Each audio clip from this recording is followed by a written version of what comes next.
Hello student, my self Sonu Verma, the founder of class academy. तो student, आज मैं start करने वाला हूँ क्लास 11 फिजिक्स के सेकंड चैप्टर का सेकंड लेक्चर। आज हम लोग स्टार्ट करेंगे, जिसके अंदर आज हम लोग अपना मेन टॉपिक जो कवर करने वाले हैं वो क्या कवर करेंगे अपना, that is the measurement of length. कि लेंथ को कैसे मेजर हम लोग कर सकते हैं, ठीक है, उसको मेजर करने के क्या क्या तरीके होते हैं। एंड उसके बाद में फिर आज का जो हमारा मेन टॉपिक रहेगा, आज के ही लेक्चर के अंदर हम एक अपना बहुत इंपॉर्टेंट टॉपिक कवर करेंगे। और वो टॉपिक क्या रहेगा, that is the parallax method, जो किस चीज के अंदर हमने पढ़ना है, मेजरमेंट ऑफ लेंथ के अंदर हमने पढ़ना है, ठीक है ना। तो देखो स्टार्ट करते हैं, बट स्टार्ट करने से पहले मैं एक चीज आप सभी लोगों से कहना चाहूंगा, सभी बच्चों से कहना चाहूंगा कि बच्चों, आपने चैनल सब्सक्राइब अगर कर दिया है हमारा क्लास एकेडमी चैनल तो बहुत अच्छी बात है। अगर आप लोगों ने चैनल सब्सक्राइब नहीं करा है तो प्लीज प्लीज आप लोग चैनल सब्सक्राइब कर दीजिए। और अगर आप लोगों को वीडियो अच्छी लगे तो वीडियो पे लाइक कीजिए, शेयर कीजिए अपने फ्रेंड्स के साथ में। एंड वीडियो देखने के बाद वीडियो आपको कैसी लगी एंड आपकी कुछ हेल्प हुई या नहीं हुई, जैसा भी आपका रहे, आप एक कमेंट जरूर करके जाएं वीडियो के ऊपर, क्योंकि आपके जो कमेंट्स हैं वही हमारा मनोबल बढ़ाते हैं। एंड उसी मनोबल को देखते बढ़ाते हुए हम अपना काम और भी तेजी और भी अच्छे तरीके से हम कर पाते हैं। तो प्लीज आप लोग वीडियो को लाइक शेयर एंड कमेंट करना ना भूलें। एंड सब्सक्राइब करने के साथ साथ जो बेल आइकन है उसको भी आप लोग जरूर प्रेस कीजिए, ताकि आप लोगों को जैसे ही मैं कोई वीडियो अपलोड करूं तो तुरंत आप लोगों के पास में नोटिफिकेशन आ जाए। तो चलो बच्चों, स्टार्ट करते हैं अपना आज का लेक्चर। तो देखो बच्चों, आज के लेक्चर के अंदर अभी जो लेक्चर 1 जो इससे पहले हमने करा था अपना, उसके अंदर हमने क्या देखा था कि हम लोग यूनिट्स एंड मेजरमेंट, हमारा जो मतलब रनिंग चैप्टर है, तो इसके अंदर चीजों को हम लोग मेजर करते हैं। मेजर करने के लिए हमने कुछ यूनिट्स के बारे में पढ़ा था लेक्चर 1 के अंदर। तो उन्हीं यूनिट्स को और साथ में मेजरमेंट को इंक्लूड करते हुए हमारे पास मेजरमेंट करने के कितने तरीके होते हैं। तो देखो, मेजरमेंट करने के हमारे पास है बेसिकली 2 तरीके से हम लोग मेजर करते हैं चीजों को। एक होता है डायरेक्ट मेथड और एक होता है इनडायरेक्ट मेथड। अब देखो, डायरेक्ट मेथड क्या है, डायरेक्ट मेथड के अंदर हम लोग क्या करते हैं कि जैसे कि आपको मैं कहता हूं कि आपने इस बोर्ड की लेंथ नापनी है, ये आपका मीटर स्केल है, तो आप लोग क्या करेंगे, मीटर स्केल लेंगे और यहां से इस तरीके जीरो को पुट करके 1 2 3 इस तरीके से इसको नापना स्टार्ट कर देंगे। तो देखो यहां पर क्या चीज है कि जब आपका मेजरिंग क्वांटिटी और जो आपकी मेजरिंग यूनिट है, मेजरिंग क्वांटिटी क्या होगी, जो अभी अपने एग्जांपल लिया था, जो बोर्ड है हमारा मेजरिंग क्वांटिटी हो गई, और ये क्या होगी, मेजरिंग यूनिट होगी।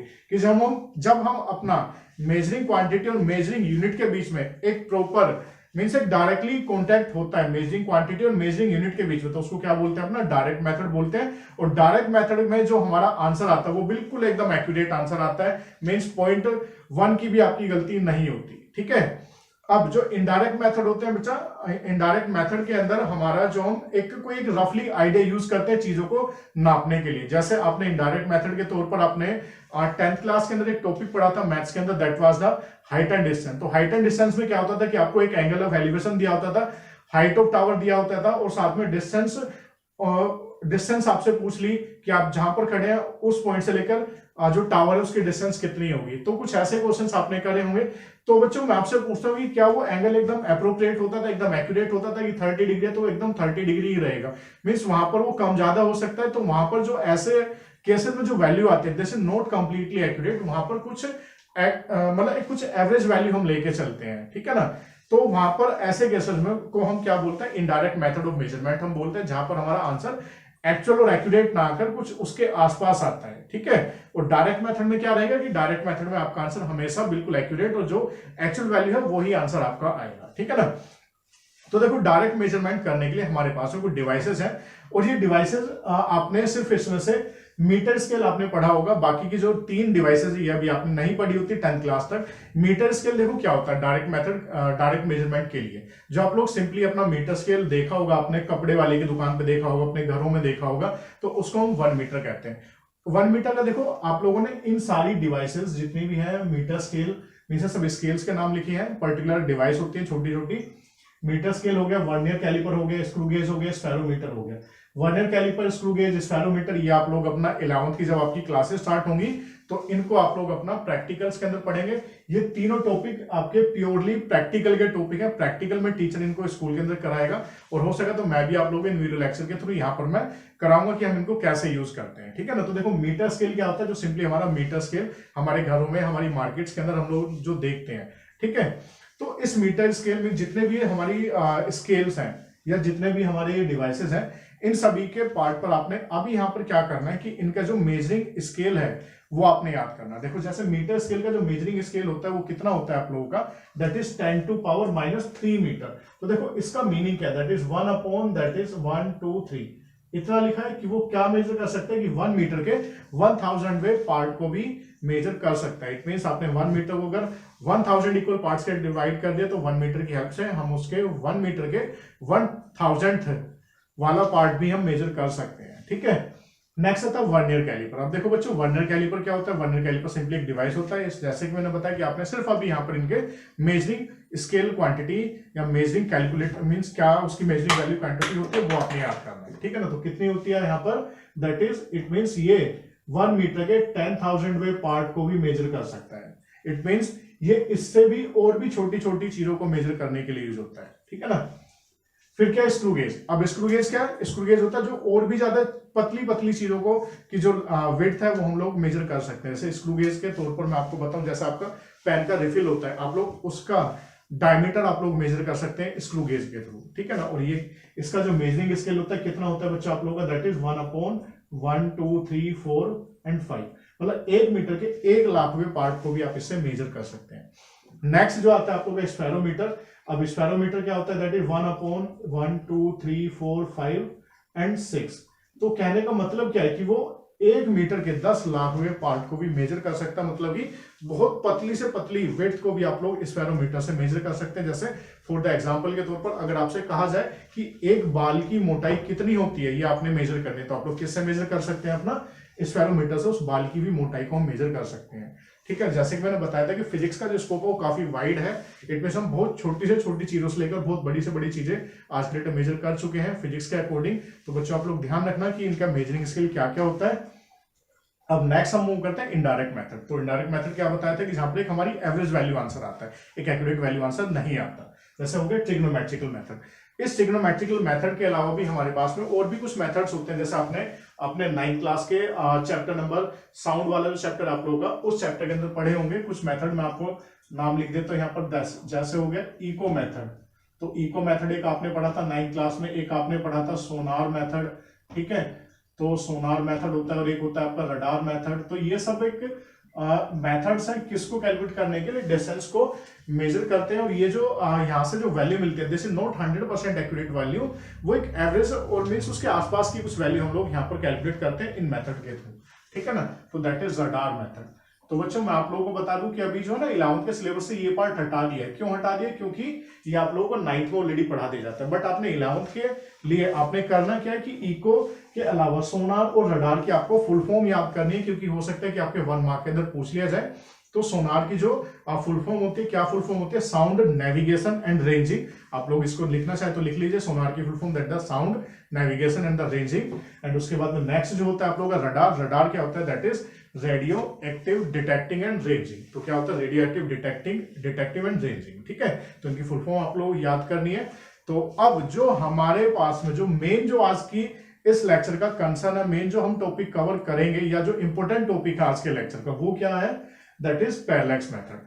अब देखो पैरेलैक्स मेथड वो क्या है कि मेजरमेंट का एक इनडायरेक्ट तरीका माना जाता है। ठीक है ना, अब देखो इसके लिए करते क्या है हम लोग, आप लोगों को बहुत अच्छे से समझा दूंगा मैं कि क्या होता है पैरेलैक्स मेथड, क्योंकि आपका श्योरली आएगा आपका फर्स्ट टर्म के अंदर इसके ऊपर से क्वेश्चन 100% आना है। ठीक है ना, पैरेलैक्स मेथड के ऊपर देखो क्या होता है कि अगर सपोज करो मैं आपको एक जनरल सा एग्जांपल समझाने की कोशिश करता हूं। आप अपने पेन को इस तरीके से दीवार के रेस्पेक्ट में इस तरीके से रख दीजिए। ठीक है ना, और रखने के बाद में पहले आप लोग इसको लेफ्ट आई से देखिए और फिर इसके बाद में इसको राइट आई से देखिए। तो आप लोग क्या देखेंगे कि जो इसकी पोजीशन है वो बैकग्राउंड के रेस्पेक्ट में शिफ्ट होती है। जैसे सपोज करो मैं इसको यहां से इस तरीके देख रहा हूं तो मुझे इसकी पोजीशन इधर दिख रही है कहीं पर जब राइट आई से देखूं, लेफ्ट आई से देखूं तो मुझे इधर कहीं दिख रही है, जब मैं राइट आई से देखूं तो इधर कहीं दिख रही होगी।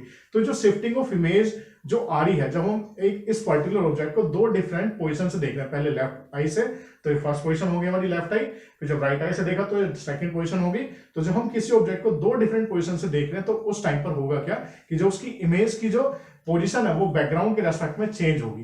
तो उसी शिफ्टिंग ऑफ इमेज को हम लोग क्या कहते हैं बच्चों, पैरेलैक्स हम लोग कहते हैं। और अब इसका यूज हम कहां पर करते हैं कि अगर सपोज करो अर्थ से कोई बहुत दूर कोई स्टार है और उसकी डिस्टेंस हमें निकालने तो हम लोग अपना पैरेलैक्स मेथड यूज करते हैं। तो पहले देखो जनरल कॉन्सेप्ट समझ लेते हैं, उसके बाद हम इसकी एप्लीकेशन भी करेंगे आज अपना। ठीक है ना, तो पैरेलैक्स क्या होता है बच्चों आप लोगों का, this method is used for measuring large distance को मेजर करने के लिए काम आता है।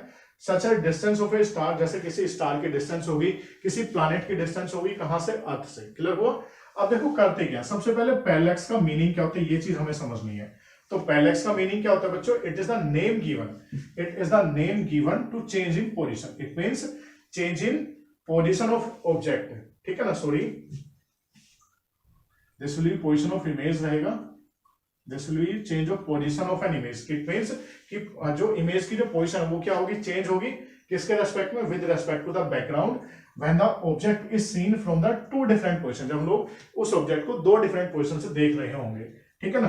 The distance between the two position is called basis. तो जो दोनों डिस्टेंस, मतलब दोनों पोजीशन जहां से हम उसको देख रहे हैं, उन दोनों पोजीशन के बीच के डिस्टेंस को हम लोग क्या कहते हैं बच्चों, बेसिस हम लोग कहते हैं। देखो किस तरीके से, यहाँ पर देखो कि सपोज करो पहले यहाँ पर मैंने एक ऑब्जेक्ट रखा, ठीक है ना, ये हमारी दीवार होगी, मतलब बैकग्राउंड हो गया, ठीक है, दिस द बैकग्राउंड। और मैं यहाँ पर क्या काम करता हूँ, पहले इस ऑब्जेक्ट को अपनी लेफ्ट आई से देखता हूँ। तो जब मैं लेफ्ट आई से देखता हूँ अपना, तो इसकी पोजीशन हमारे पास कहां बनेगी, सपोज करो इस वाले I1 पॉइंट पे बनेगी। कहां पर बनेगी बच्चों आपकी पोजीशन इसकी, that is at the I1 पर बनेगी। पर जब मैं इसको अपना इधर राइट आई से देखता हूँ, राइट वाली आई से देखता हूँ, तो इसकी पोजीशन कहां पर बन रही है बच्चों आपकी, यहाँ पर बन रही है। तो this is called the position I2।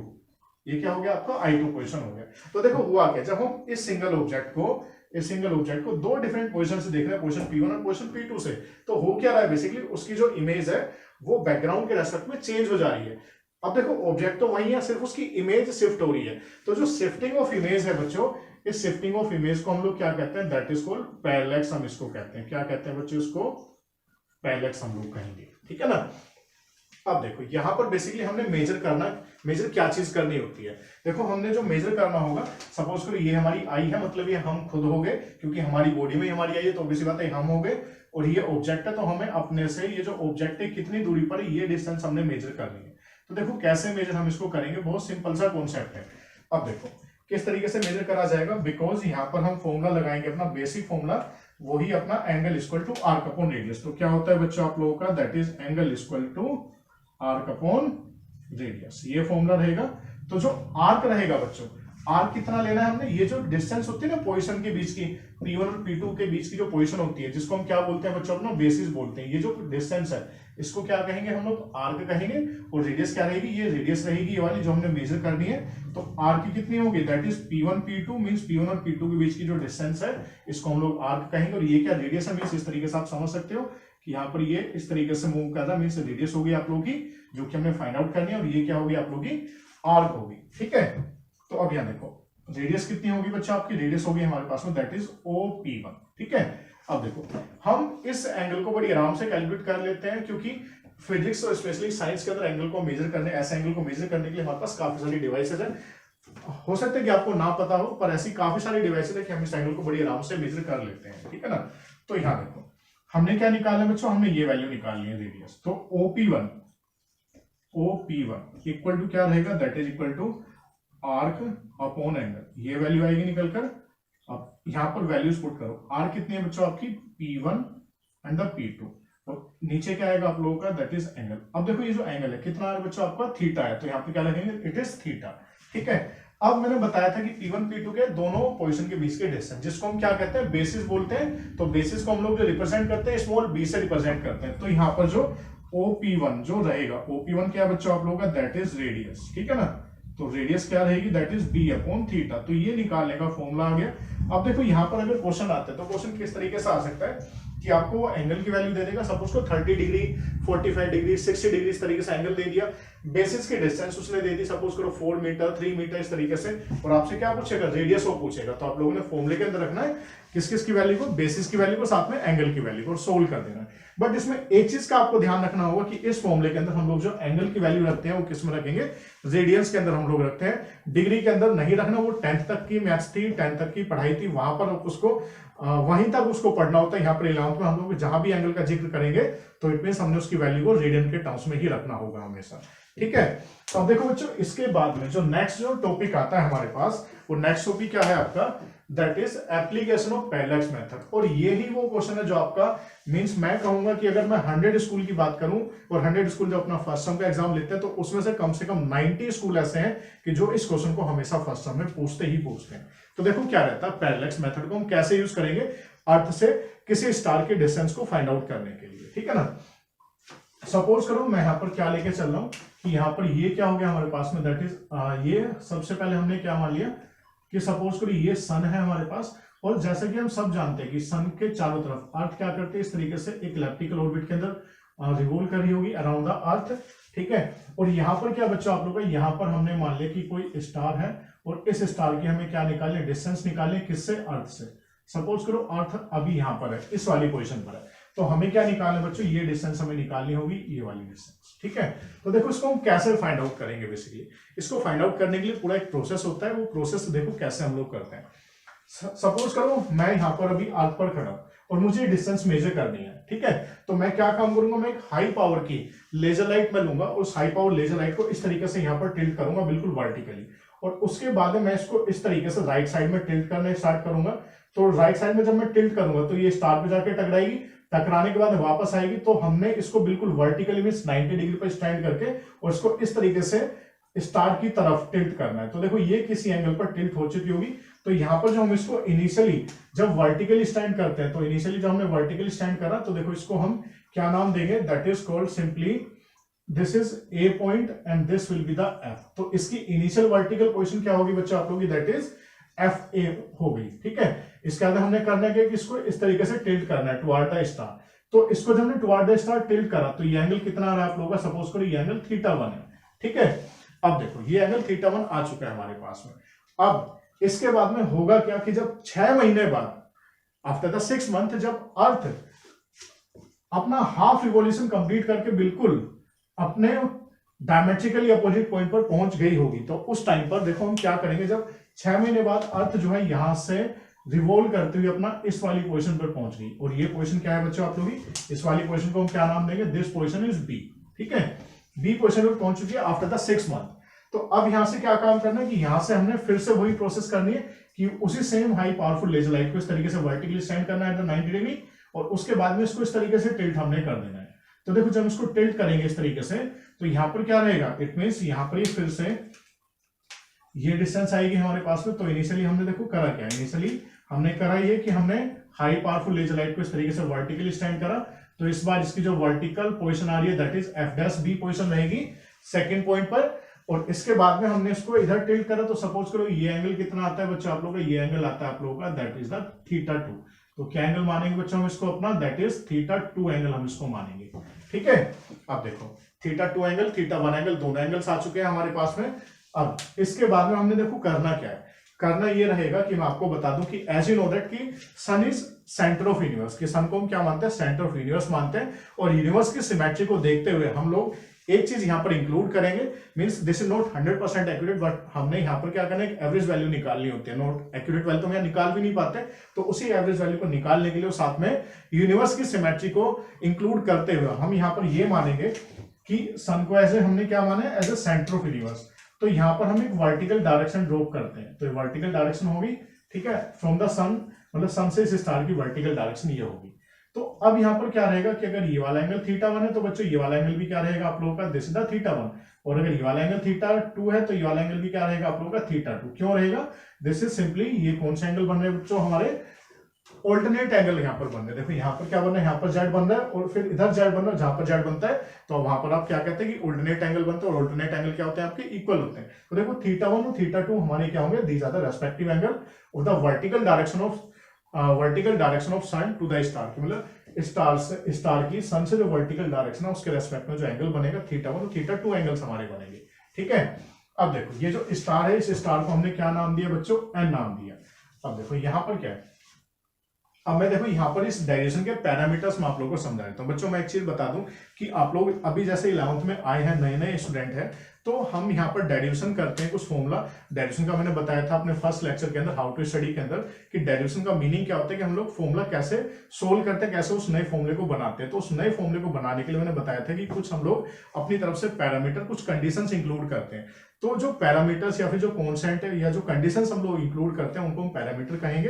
तो देखो क्या क्या पैरामीटर है इन दिस मेथड, इस मेथड के अंदर, सॉरी यहाँ पर ये मैंने पैरामीटर्स लिखे हैं, उसके ऊपर हम बाद में जाएंगे। तो ये पैरामीटर्स है बेसिकली। तो पैरामीटर्स आप लोग देख लीजिए क्या क्या है। सबसे पहले एन क्या रहेगा, star whose distance is to be measure. N क्या है, एन वो स्टार है जिसकी डिस्टेंस हमें निकालनी है।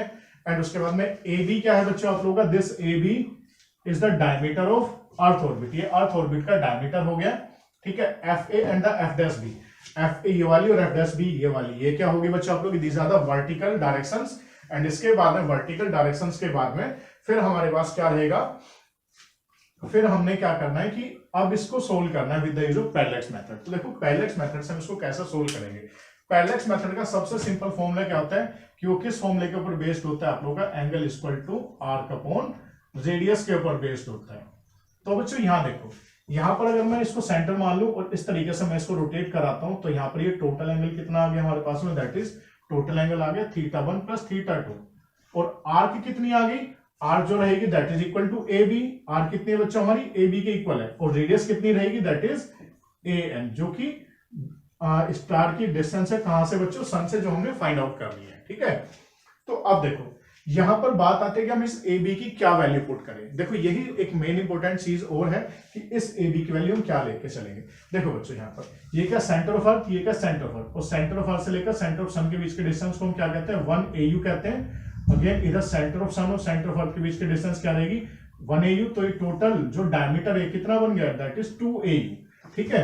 अब 2 AU का मीनिंग कितना होता है, दैट इज एस्ट्रोनॉमिकल यूनिट हमने पढ़ी थी, दैट इज 1.5 इंटू 10⁻11 मीटर होता है। तो ये कितना रहेगा, 3 इंटू 10⁻11 मीटर। तो ये किसकी वैल्यू आ गई बच्चों हमारे पास में, ये ए बी मीन्स डायमीटर की वैल्यू आ गई कि अर्थ का जो डायमीटर है उसकी वैल्यू क्या रहेगी, 3 इंटू 10⁻11 मीटर यहाँ पर रहेगा। तो देखो हमें क्या निकालना था, हमें एन निकालना था। तो एन को हम इधर लेके जाते हैं, that is N equals to A B arc upon θ1 plus θ2।